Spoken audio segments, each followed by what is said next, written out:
नमस्कार। आज मैं आपके लिए लेकर आई हूँ ये किताब जिसका नाम है अलू और इसे लिखा है त्रिपुरारी शर्मा जी ने। ये है एनबीटी नेशनल बुक ट्रस्ट की किताब। इस किताब में ये अलू जो है ये एक उल्लू है और इसके काफ़ी सारे एपिसोड्स हैं। उनमें से एक एपिसोड मैं आपको पढ़कर सुनाऊंगी। बहुत अच्छी तरह से लिखा हुआ है। तो अलू जो है सैर की तैयारी पर है, तो ज़रा इसका शीर्षक है सैर की तैयारी। अंधेरी रात थी, चांद आया नहीं था।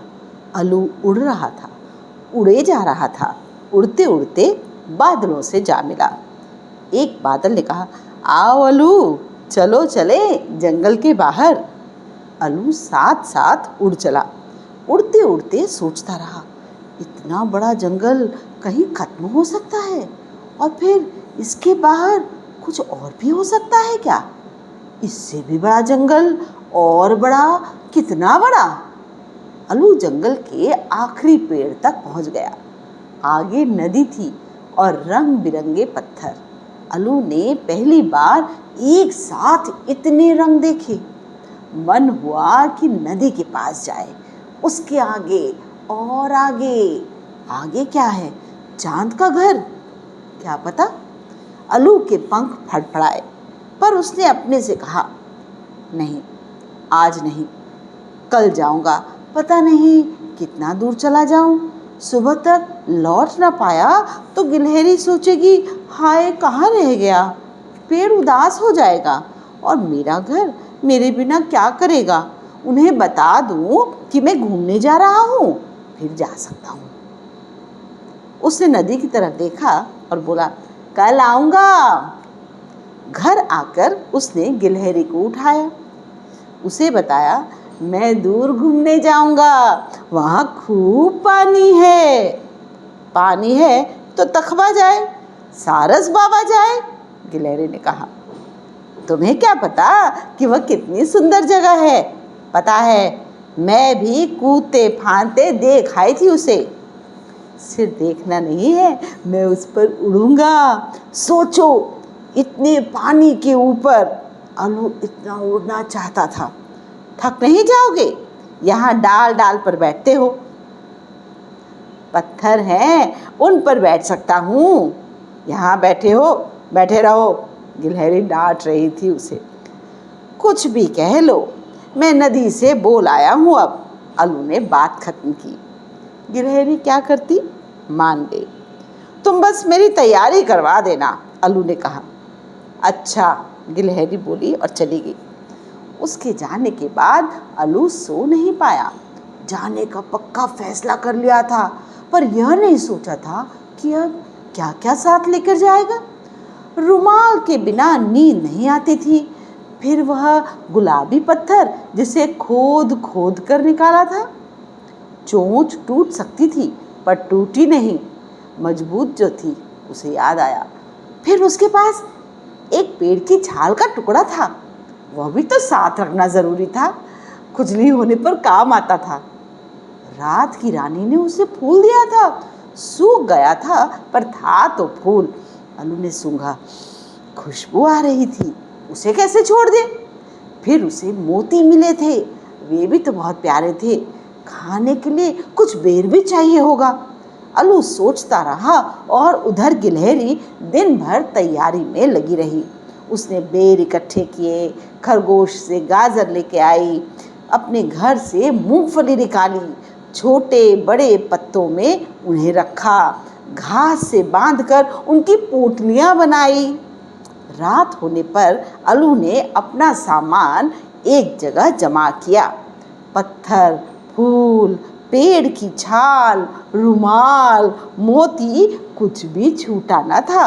पर उन्हें लेकर कैसे जाए? चोंच में एक एक कर थोड़ी दूर छोड़ आए और फिर लौट कर दूसरा ले जाए। ऐसे तो वह यही करता रह जाएगा, दूर कैसे जा पाएगा। तभी गिलहरी और पोटलियां ले आई। उसके पास घास भी थी और चिपकने वाली बुर घास भी। अलू की हर उलझन खत्म। हाँ, कुछ गले में लटका दो, कुछ कहीं चिपका दो और कुछ रख दो चोंच में। अलू खुशी खुशी बोला। चोंच में पेड़ की छाल रखी, उसने पंख पर पत्थर चिपकाया, गले में खाना लटकाया, एक पाँव में रुमाल बांधा। इस तरह सब सामान लद गया और अलू दूर सैर पर जाने के लिए तैयार हो गया। कुछ छूटा तो नहीं? गिलहरी ने पूछा। अलू ने घर की तरफ देखा। गिलहरी से बोला, मेरा घर, उसे अकेले मत छोड़ना, दिन में यहीं रहना। हाँ हाँ, अब जाओ भी, गिलहरी बोली। अलू जाने को हुआ, पर जाता कैसे?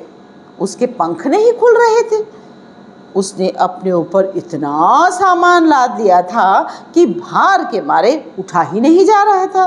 अब उड़े कैसे? कुछ तो छोड़ना पड़ेगा, गिलहरी ने कहा। पर क्या छोड़े और क्या ना छोड़े? पेड़ की छाल या मोती? सभी उससे प्यारे थे। उसने एक एक कर सबको देखा। मोती, छाल, गुलाबी पत्थर, रुमाल, गाजर, बेर। क्या निकालूं? गाजर या पत्थर, मोती या बेर? उसने आंख बंद कर एक चीज़ पर उंगली रखी। आंख खोली तो उंगली गाजर पर थी। उसने गाजर हटा दी। खरगोश बुरा मानेगा, पर दोस्त है, मना लूँगा। तब भी फर्क नहीं पड़ा। फिर हटाई पेड़ की छाल। खुजली सह लूँगा, पर मोती और मूंगफली जो गर्दन पर लटकी थी? उसने मूंगफली और बेर हटाए। जो मिलेगा खा लूँगा। बस अब मोती, पत्थर और रुमाल बचे थे। इतना उठा लूँगा। जाऊँ? इतने लेकर उड़ पाऊँगा? सचमुच वो उड़ पड़ा, पर थोड़ा सा। पंख खुले और बंद हुए। अगली डाल पर जा बैठा। हाँफने लगा। इतना बोझा उठा कर तो जाया नहीं जाएगा मुझसे, उसने अपने आप से कहा। यह सामान उठा लूँ या खुला उड़ लूँ? उसे सैर करनी थी, लंबी सैर, दूर दूर की सैर। उड़ना है तो जो उठाया है उसे छोड़ना पड़ेगा। अलू ने मोती और पत्थर उतार कर रख दिए। रुमाल? उसने रुककर फिर सोचा, इसके बिना नींद नहीं आती। भारी भी नहीं है, हल्का है। पर रुमाल कहेगा, मुझे क्यों ले आए, मैं भी रहता घर पर सबके साथ। अलू ने उसे भी रख दिया और फिर फुर्र से उड़ पड़ा, हर बार की तरह। तो देखिए, इस तरह बिना किसी सामान के वो उड़ पड़ा, अपनी मंजिल की ओर सैर करने निकल पड़ा। आशा है आपको कहानी पसंद आई होगी। धन्यवाद।